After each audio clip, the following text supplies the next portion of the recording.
Is the Fermentasaurus and the Tilt hydrometer a perfect match? Let's find out.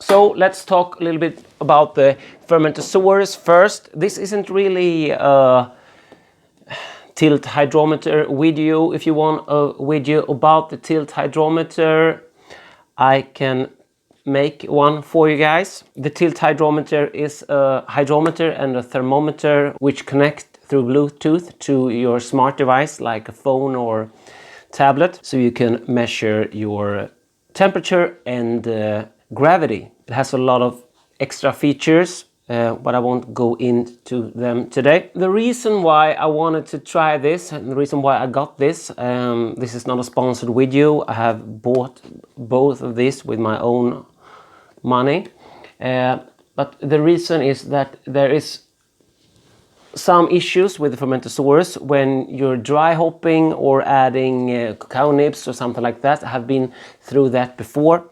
Hey, we need something to drink. Before we move on, today we have Dark Comfort Christmas Spice, and this is from Albert's Brewing. It comes in at 7.8%. Don't know so much about the beer, but it's a spicy winter Christmassy beer, I think.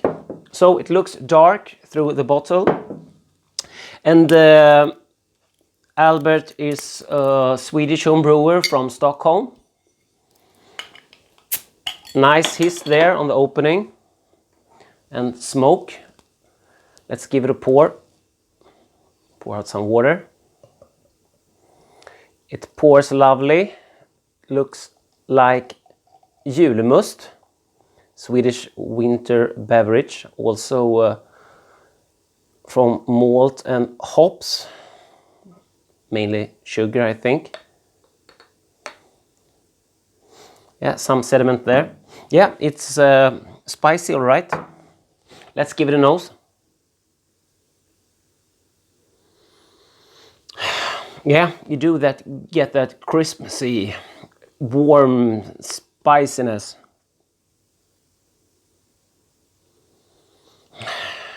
Cloves. Doughy, gingerbread dough. Some chocolate maybe. It looks awesome. Pitch black, good amount of carbonation streaming up against the glass there. We have a brown head.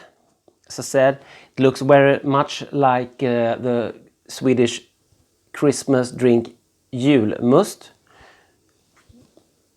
and as it soon is Easter, we drink påskmust instead.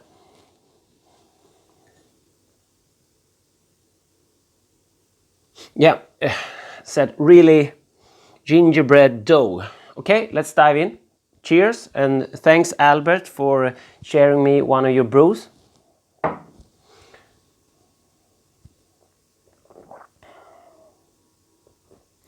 Well, it's spicy, some alcohol, some astringency there from the dark grains.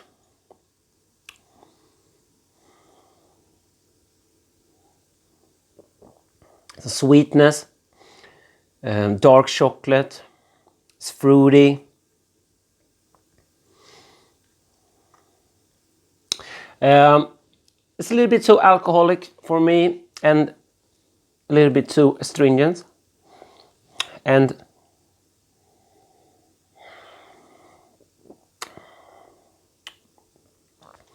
they have some off flavors, some there's phenol alcohols, higher alcohols, fusel alcohols, what you call them. But it's a stunning looking beer.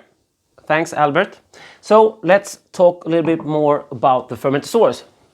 The Fermentasaurus with the pressure kit if you don't get the pressure kit, I don't see why you would want a Fermentasaurus. I would just use a bucket. I love my buckets.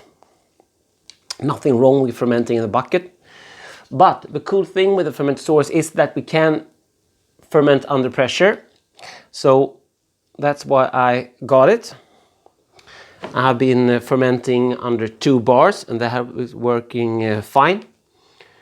So we have this floater here which picks up the beer from just underneath the surface. But when we have dry hop or we have cacao nibs or something like that, or whatever you're choosing to use in your brew, that means that that will get sucked up as well and that can clog up the system. So there ain't really a way to take samples from it with this. You have no port. You can, if you want to, add a port right here, but then you shouldn't pressurize it. Maybe you could be fine. So I can't take gravity reading if I'm doing dry hopping or any other spices or whatever. So that needed to be sorted. So I wanted to try the tilt. And the tilt is quite awesome. But this isn't a tilt video. So you just clean and sanitize it and then you just pop it into your brew, your wort, and connect it to your tablet. And I thought we were gonna try that out. Let me move the Fermentasaurus.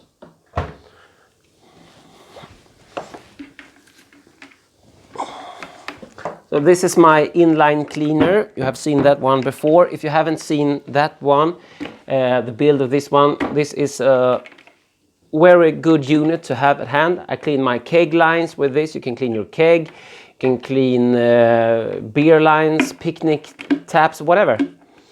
This is awesome and such an easy build. I can put a link to that video down below, but it's no rocket science. You can see it from this. It's a very cheap build and it works great and it saves CO2 and so on. But check out the video for that one instead. So in here I have some water. Let me take a temperature reading. I was aiming for about 20 degrees with this thermometer. That has been sitting for a while. 19.7, so very close. 19.7 according to this thermometer, that is. So we just pop in the tilt hydrometer and it will float. Yes, it's floating in there. I'm just gonna start the tilt app. So the tilt app says that the specific gravity is right now 10,001 or 10,000. I think it's still moving in there. So 10,000, 20.6. So this is about a degree higher than this one, but not far off. And you could calibrate this if you want to, but the main thing here is the gravity. And the gravity of water at 20 C should be 10,000, which it is. So that's great. It stopped moving now, so it's stable.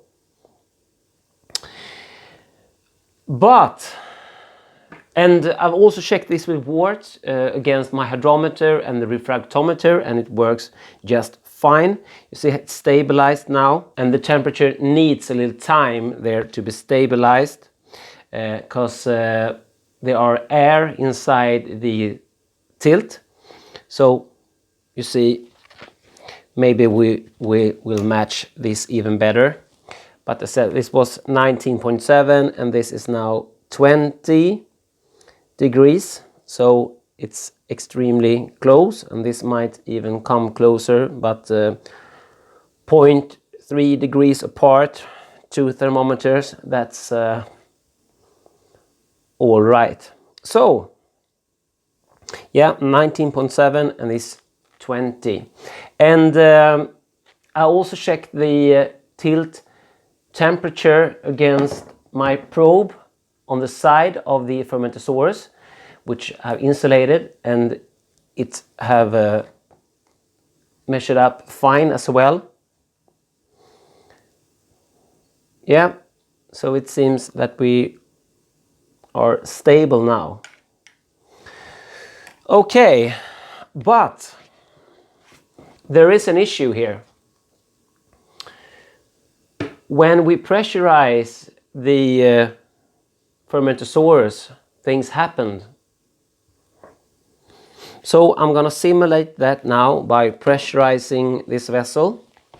You see right now we show 1.000. Hope this shows 1.000. It just moved. Yeah, 1.000. Okay. Let's pressurize it, and this will introduce bubbles, and this will move the tilt, but let's pressurize this and wait for it to get stable, and we will take another reading.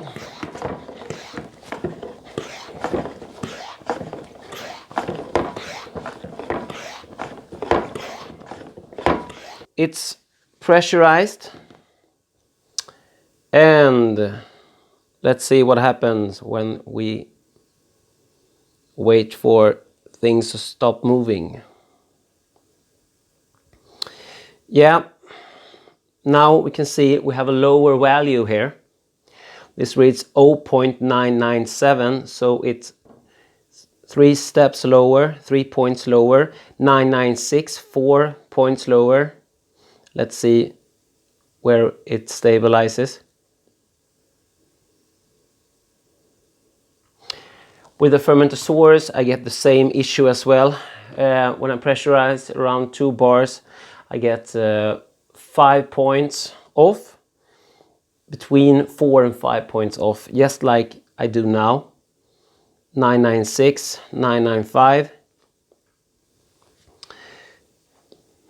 So it seems to be stable now at 996, and you'll see what will happen when I raise up when I release the pressure. So pressure is released, and let's wait for it. Yeah, 1000.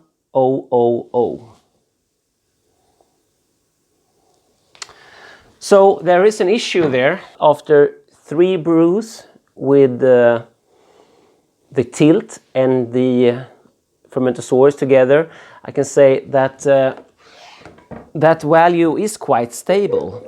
So even though you don't get an exact reading, you do get a reading, and you can follow up what's happening, and you do see when you have a stable final gravity. So if your final gravity is 1019, it's more like 1014. If you're reading 1015, you're more like 1010 or 1011, something like that. But it works. You just have to calculate off 4 or 5 points. But the main thing we measure is to see if we have a final gravity, and that works as well. So it's maybe not a perfect match, but it is a very, very good match. So I'm still gonna use it. When I first found out this problem, I was shattered. And no, I wasn't shattered, but I thought I have wasted my money, but it works fine. Just you could do the calibration in the app, but I just do the calculations in my head instead. But instead of using this one, which came with the Fermentasaurus pressurizing kit, I'm gonna try this one instead, which I got from a viewer called Gary, Hophead on YouTube. So this is a floating unit with a filter. I was gonna make a filter for this one, but instead he sent me one of these. So I'm gonna try that out. Thank you so much, Gary. I hope it will work fine. I've just shortened the hose a bit. So I'm gonna try this for the first time now. The only concern I had is that I couldn't deassemble it fully together to clean it out, but I have cleaned it as good as I can, and I will soak it in star sand again before I put it into the Fermentasaurus. So we will give this one a try if we can take samples, because it's a filter here. So if this works, this is a much cheaper alternative to like the clear beer draft system, something like that, which is very expensive. This is not. According to Gary and according to what I have read about it, these are used for cask. Bar who serve cask serve from this one. It ain't that much of a difference. Of course, this could clog up from the fermentation and dry hops, but let's try it out. So I think that's about it for this video. As I said, I can do a tilt video, go through it, all of the features with it, but it's quite expensive, but it works very great, so highly recommend it. It gets the approval from the doctor, the approved stamp, but I wouldn't say it's a perfect match with the Fermentasaurus. Well, it could be if you don't pressurize it, of course. But if you're using like fast ferment, or if you're using the catalyst, or just the Fermentasaurus without the pressure kit, this would be a perfect match. But as I said, it's easy calculation, -5 to the gravity reading, and you're good to go. Sometimes -4 at final gravity. But one point, you can always take gravity afterwards. But this time I'm going to try this one, the floating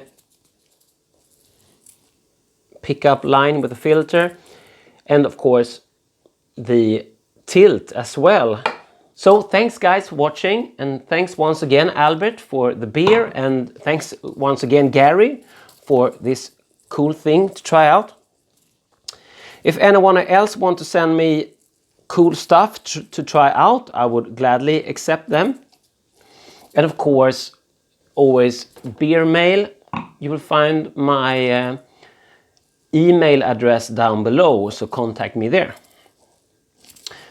So cheers guys, thanks for watching. Dr. Hans out.